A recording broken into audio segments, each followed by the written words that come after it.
Awareness is what everything is. There's nothing else.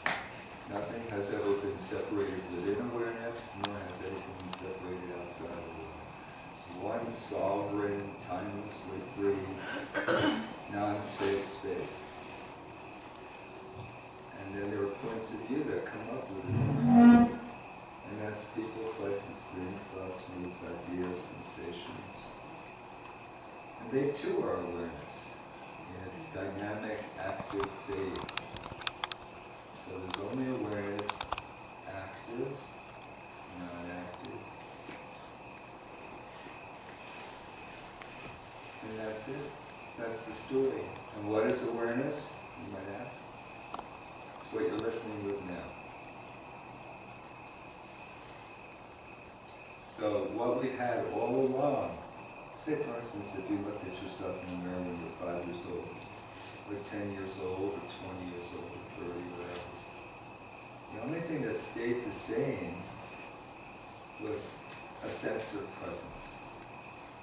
And I am. If I was to ask anybody in this room, do you exist? You'd say, I am. And if you said no, then I'd have to question because you answered. That sense of presence populates an entire creation of all dimensions and all levels. Knower, that sense of presence of the knower. You looked in the mirror all those years. What didn't change was that sense of presence. What changed was the world, the mind, the body, name and form. But I am stayed the same. Why not hang on to what's real and stays the same rather than what's ephemeral and always changing? And awareness is just what you're listening with now. You already have it. It's somewhere back there where the hand goes. But in waking up, there's a flip-flop that occurs. All that's back there starts to be up here. It starts to be the paramount experience. And all those points of view that we're so intense about, people, places and things and thoughts, the good, the bad, the this, the that, the boundary. All of that stuff sort of takes a back seat. All that meaning that we've been taught, which was not original when we were a 6-month-old child before we were taught language. All of that just sort of is faded, outshone by the brilliance of awareness, which becomes the paramount experience. All time, through the 3 states of consciousness, waking, sleeping, and dreaming. That eternal presence, that peace, that unbroken peace, stays with you. You want to know why it stays with you? Because it is you. It's nothing but you. What is it? Nothing. There's no thing involved. You can't isolate it. They try to isolate. They have the Hadrian Particle Accelerator in Germany, I think it is, or was it Switzerland?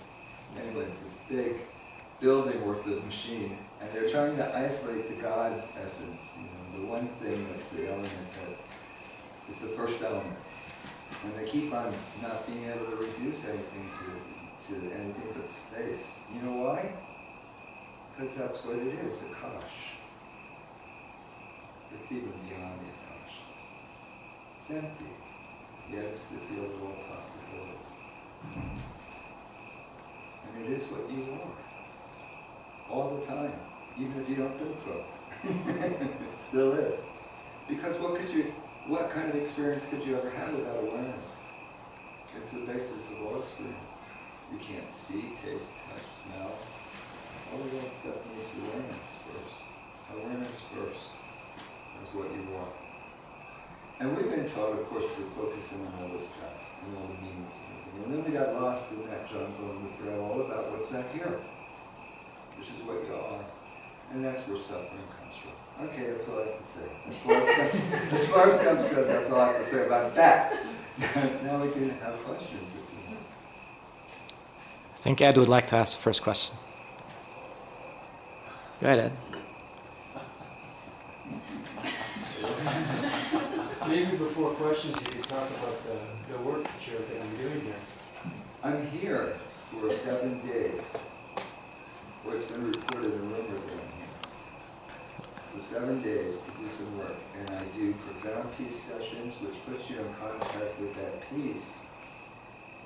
Why that's important is because you could wake up from the dream. The dream that this is real, substantial, and you have to do and achieve in it. Which means simply that you can be profoundly okay with what's here. That sounds like a simple thing.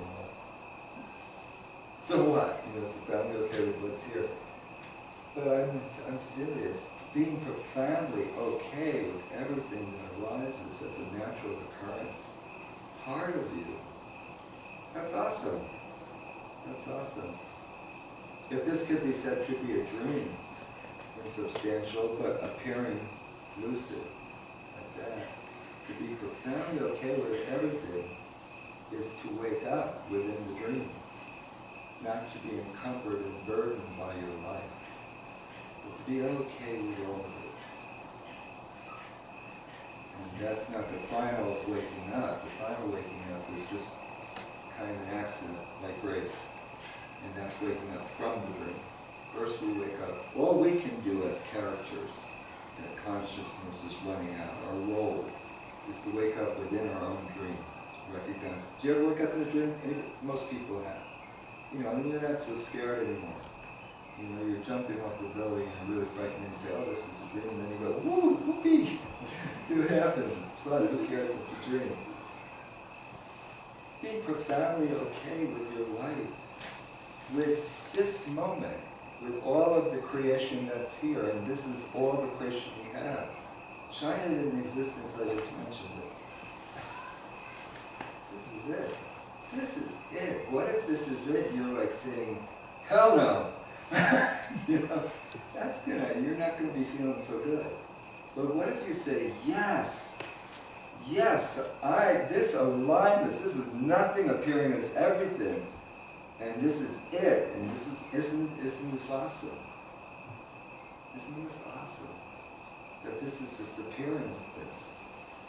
What if each moment was the face of God? Would you say, well, you really don't look right.